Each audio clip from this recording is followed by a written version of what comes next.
Good evening, ladies and gentlemen, and welcome to COASTER-net Update.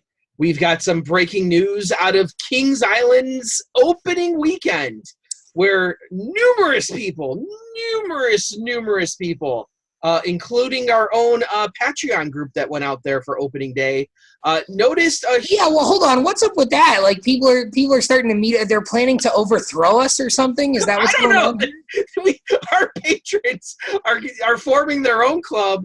It's become the COASTER-net Club, apparently, without us. So we've had more success not trying to form a club with the Patreon stuff than we did when we tried to do Club COASTER-net many years ago.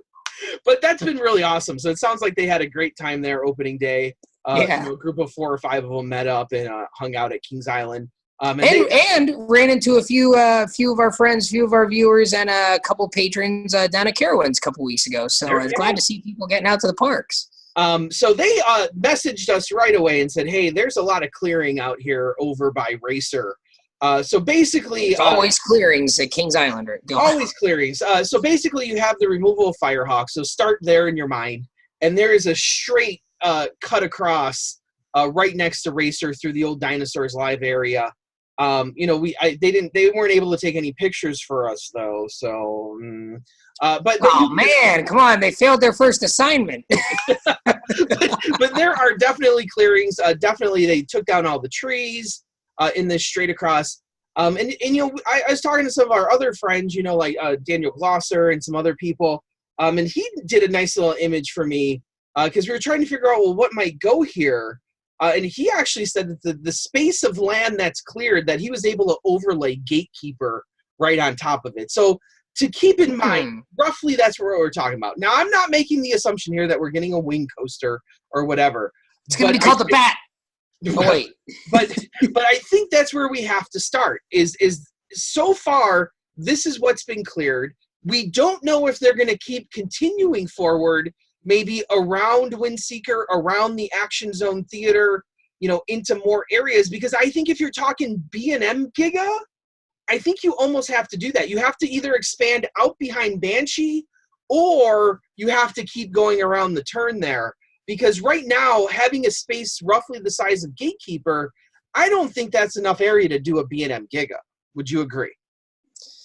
Yeah, certainly not quite one Fury's size. I mean, maybe Leviathan's size, maybe, but I don't know if that's what you're hoping for at this point here. Now, it doesn't mean that they're done clearing land. It doesn't mean that they might not clear more land. And maybe they'll go around the park somewhere, inside the park too. We don't know that either. But if we're starting with the Giga here, then I would have to think that a Gatekeeper-sized plot of land is maybe not going to be enough. So do you look at maybe something else? Maybe you do look at a wing coaster. Maybe you go back to what I said, and maybe it's going to be a flying coaster. I mean, we talked about this. Has Cedar Fair ever built a flying coaster on their own?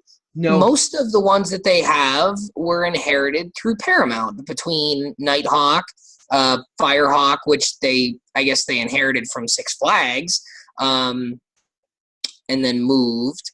Let's see, Batwings at Six Flags, and then the one at Canada's Wonderland, the little Zamperla one, was from Paramount.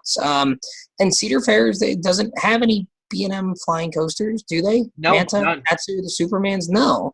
So do they go a new direction that they've never gone before? Well, and one thing we've always said is, how cool would it be if they did a launch flying coaster? We've mentioned this in the past. I think so many people are just going to Giga that they're missing all these other cool opportunities. A launch wing coaster would be cool, except that Thunderbird's a few hours away the other way. So I don't think they're going to go launch wing coaster. Well, we know that, hasn't Don brought that up before about how they've looked at rides like, they looked at Prowler for Mystic Timbers, and they've looked at rides like Thunderbird. Hasn't he said that in the past? He has said that they've done extensive research on other rides when picking what they wanted.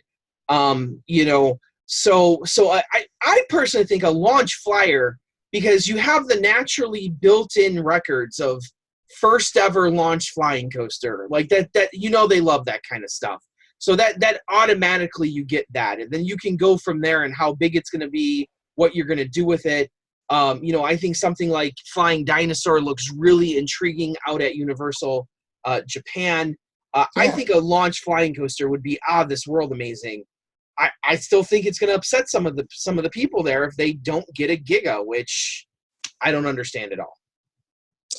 Yeah, I mean, I understand. Yeah, you want a Giga coaster of your own. You want one of the best steel coasters in the world at your own park.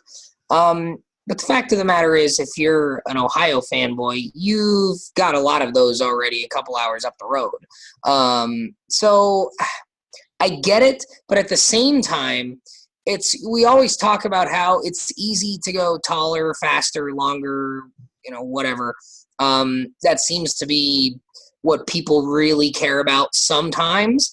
But personally, I think it's really nice to have a ride like Maverick that's just a really damn good ride, and maybe it doesn't set any records.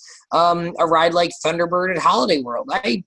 I'm really glad that they went that route as opposed to, we're just going to build Indiana's tallest hypercoaster or whatever. Yeah. Something like that. So I wouldn't be opposed to seeing them do something different. Now? I'm going to throw one last idea out there at you, okay?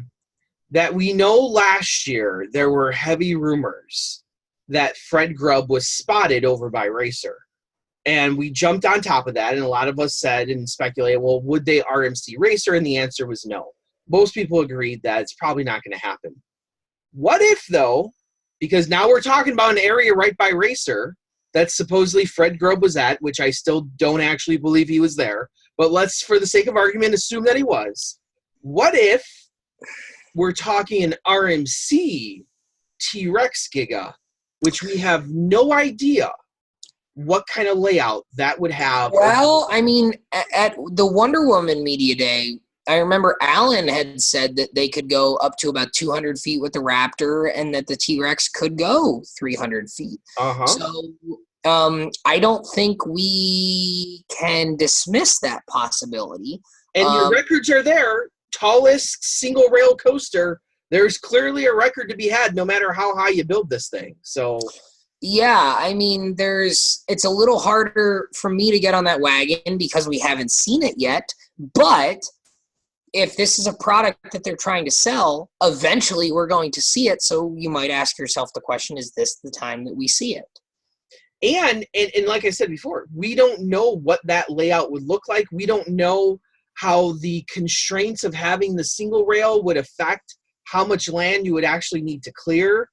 It could be something more in line with like an I-305 that you have the big lift hill, but then you have a lot of tight maneuvers and twisty and turny stuff more towards the ground. So you like when you think of Fury, it's a lot of up and down. It's a lot of, fast maneuvers way out, and then you come way back in. An RMC T-Rex might not be that. It might be more like an I-305 that's more compact, that it still takes up a sizable chunk of land. You have a lot of land at Kings Island. That's not the issue. But we don't know what that layout would look like, and it could very well fit right into that plot of land depending on what they do with it. Yeah, I think there's definitely a possibility there. Certainly something that could happen. There's not a whole lot that we can rule out at this point, except for maybe a GCI. Yeah, well, probably, right. Probably the only thing we can rule out at this point. Another wood coaster at Kings Island. That would be cliche at this point, right? So obviously we're going to have a lot to talk about here. This is only the opening salvo. I don't think this surprises anyone. Well, actually, maybe it will surprise many of the people who commented on the last video saying, oh, no, nothing's coming. So it will surprise those people. There's really more coming. That land is officially been cleared. Most likely, we are getting something in 2020. Now, the only other thing to say is that those permits that we talked about did mention B&M specifically. So that might be the only argument against seeing an RMC out there. And man, that does throw a whole lot into question. So if B&M is truly the contractor here, I don't think it's a giga based on World's size. tallest dive coaster. Oh man, you want to see people irritated. Now I'm just trying to fire people up. So we have all this information here, but we're gonna get a lot of teasers out of Kings Island. You know, they like to play a lot of games out there. So we'll definitely be talking about this here on Coaster Update all through the summer. Of course, I am Andrew Barczak from Chicago, Illinois. And I'm Danny Miller from Binghamton, New York. Right on, Ride Warriors. Thanks, guys.